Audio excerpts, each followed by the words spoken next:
मदराने ने देखो क्या कर रहे हो, हमारे सारे पल में कितने बंदे रुड़ गए।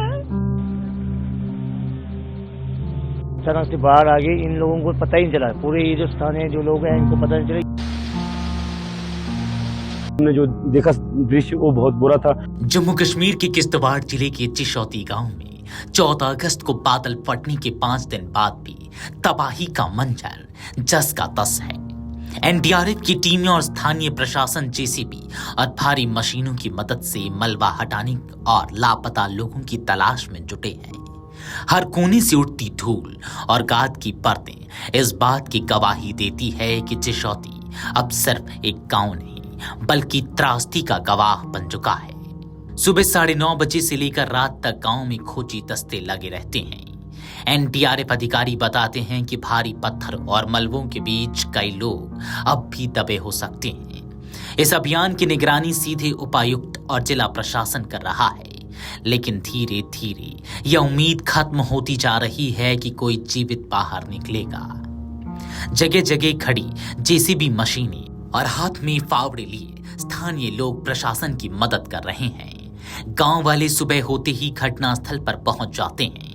जहां कभी दर्जनों दुकानें सजी रहती थी, वहां अब सिर्फ मलबा और टूटी लकड़ियां दिख रही हैं। लोगों की आंखें नम हैं, लेकिन उम्मीद अभी भी बाकी है कि सरकार उनकी मदद करेगी।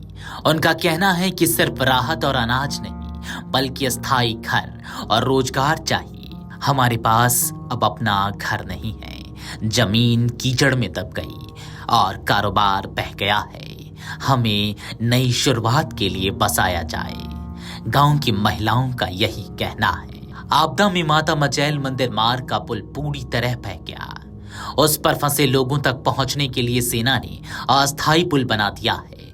लोग इस पुल से अब धीरे धीरे पार जा रहे हैं।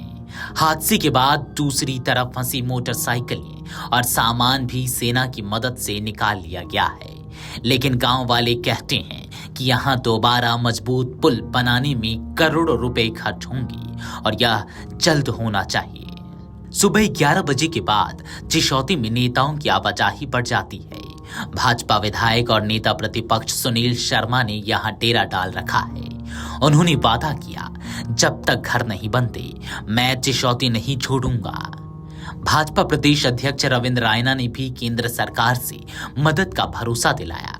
प्रशासन ने प्रभावित लोगों का सर्वे शुरू कर दिया है, लेकिन स्थानीय लोग कहते हैं कि सिर्फ आश्वासन से पेट नहीं भरता। उनका दर्द साफ है। हम बच तो जाएं, लेकिन अब जीना कैसे है। चलिए अब आपको हादसे की वो 5 कहानियां सुनाते हैं जो दिल दहला देगी। पहली, गडरिये का अधूरा फोन कॉल।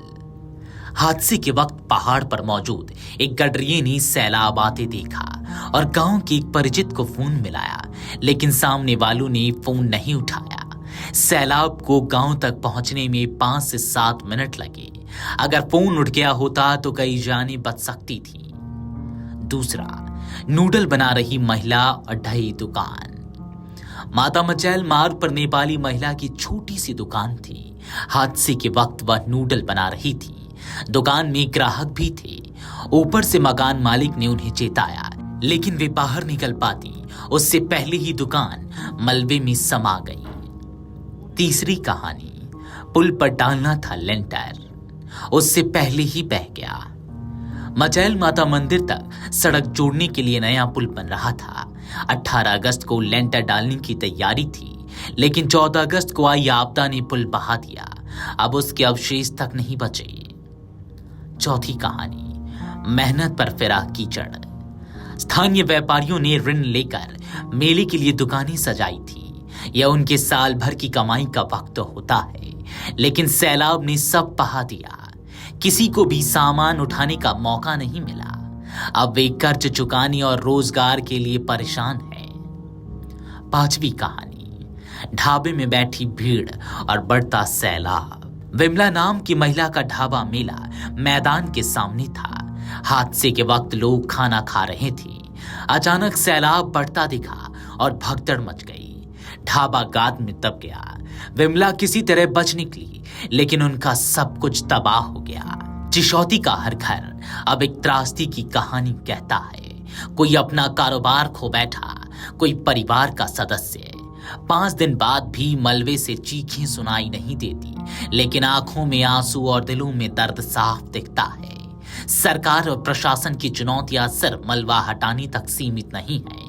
असली परीक्षा है चिशौती के लोगों को दोबारा जीने की राह देना। वीडियो डेस्क अमरउजाला.com। अगर आप ये वीडियो YouTube पर देख रहे हैं तो हमारे चैनल को सब्सक्राइब कर बेल आइकन दबाएं और Facebook पर देख रहे हैं तो हमारे पेज को लाइक करें।